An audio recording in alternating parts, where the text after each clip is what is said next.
Baik, Assalamualaikum warahmatullahi wabarakatuh. Kami dari kelompok 9 yang terdiri dari saya sendiri, Galuh Widya Apriani, dan dua rekan saya yaitu Dewi Irmayanti dan satu lagi Baik Devira Apriani. Di sini kita akan menjelaskan materi mengenai masyarakat desa dan perkembangannya. Lanjut saja. Materi pada bab ini menguraikan tentang masyarakat desa dan perkembangannya yang terdiri dari yang pertama, karakteristik masyarakat desa yang meliputi ciri-ciri, sikap dan pandangan masyarakat terhadap kemajuan atau ide-ide baru yang masuk ke desa. Yang kedua, tipologi masyarakat desa yang dilihat dari segi kegiatan pokok memenuhi kebutuhan hidup, pola pemukiman, perkembangan masyarakat, dan tipologi berdasarkan tipe komunitas desa di Indonesia. Tidak. Yang pertama, karakteristik masyarakat desa. Secara umum, dalam kehidupan bermasyarakat di pedesaan dapat dilihat beberapa karakteristik yang dimiliki, sebagaimana dikemukakan oleh Roach dan Warren dalam JAF 1995, yaitu diantaranya: yang pertama, mereka memiliki sifat yang homogeni dalam hal mata pencaharian, nilai-nilai budaya, sikap, dan tingkah laku. Yang selanjutnya, kehidupan di desa lebih menekankan keterlibatan anggota keluarga dalam kegiatan pertanian untuk memenuhi kebutuhan ekonomi untuk rumah tangga. Next. Selanjutnya, Roges dan kawan-kawan 1969 juga mengemukakan hal yang hampir sama tentang masyarakat desa. Namun, ia lebih menjelaskan dari segi petani, yaitu yang pertama, adanya rasa ketidakpercayaan timbal balik antara petani dengan yang lain. Yang kedua, pandangan yang sempit di kalangan petani.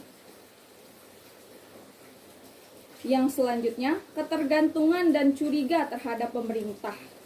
Yang selanjutnya, familisme atau ada rasa kekeluargaan dan keakraban di antara orang-orang yang memiliki tali kekerabatan. Yang selanjutnya, rasa enggan untuk menerima atau menciptakan ide-ide baru. Yang selanjutnya, fatalisme, yaitu sikap ini mencerminkan pada lebih ke supranatural. Selanjutnya, keinginan yang sangat rendah untuk menggapai masa depan.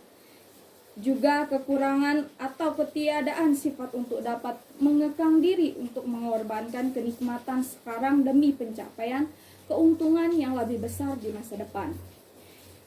Selanjutnya, pandangan yang terbatas dengan dunia luar, dan yang terakhir memiliki derajat empati yang rendah. Baiklah, saya akan melanjutkan penjelasan dari rekan saya, Galuh Widya Apriani, mengenai desa dan perkembangannya. Yang kedua yaitu tipologi masyarakat desa. Tipologi masyarakat desa ditinjau dari beberapa segi, yaitu yang pertama, dari segi kegiatan pokok untuk memenuhi kebutuhan sehari-hari. Masyarakat desa memenuhi kebutuhan sehari-harinya melalui pertanian, industri, nelayan, atau desa pantai. Kemudian yang kedua, dari segi pola pemukiman. Di antaranya yang pertama, farm village type, yaitu suatu desa yang didiami secara bersama dengan sawah ladang di sekitar tempat tersebut. Yang kedua, nebulous farm village type, yaitu suatu desa di mana sejumlah orang yang berdiam di suatu tempat dan sebagian lainnya menyebar di luar tempat bersama sawah ladang mereka. Kemudian yang ketiga, arranged isolated farm village type, yaitu suatu desa di mana orang berdiam di sekitar jalan-jalan yang berhubungan dengan pusat perdagangan dan selebihnya adalah sawah dan ladang mereka. Kemudian yang keempat, pure isolated farm village type, yaitu desa di mana orang-orang berdiam tersebar bersama sawah ladang mereka masing-masing. Kemudian, tipologi masyarakat desa dilihat juga dari segi perkembangan masyarakatnya. Di antaranya yang pertama, desa tradisional atau pradesa, di mana pada masa ini masyarakatnya masih bergantung pada alam. Kemudian yang kedua, desa swadaya, yaitu desa yang masyarakatnya sangat tergantung pada keterampilan dan kemampuan pemimpin. Kemudian yang ketiga, desa swakarya atau desa peralihan, di mana masyarakatnya tidak bergantung kepada kepemimpinan. Dan yang terakhir, desa swasembada, yaitu masyarakat telah maju karena sudah mengenal teknologi. Assalamualaikum warahmatullahi wabarakatuh. Di sini saya akan melanjutkan penjelasan dari teman saya, yaitu Dewi Irmayanti. Oke, langsung saja materinya. Sementara itu, Marjali juga mengemukakan tipologi komunitas desa di Indonesia sebagai berikut. Yang pertama, konsep daerah hukum adat. Van Vollenhoven membagi dua kriteria pokok, yaitu 1. Kultur atau aturan-aturan adat merupakan aturan-aturan pribumi menyangkut kehidupan masyarakat dan pemerintah desa mengenai tanah, kehidupan ekonomi rakyat, dan hubungan kekeluargaan. Yang kedua, lingkungan geografis. Konsep daerah hukum adat sama dengan kultur area oleh Van Boas yang mengandung subjektivitas yang kuat sehingga klasifikasinya bervariasi sesuai dengan penekanan unsur-unsur budaya.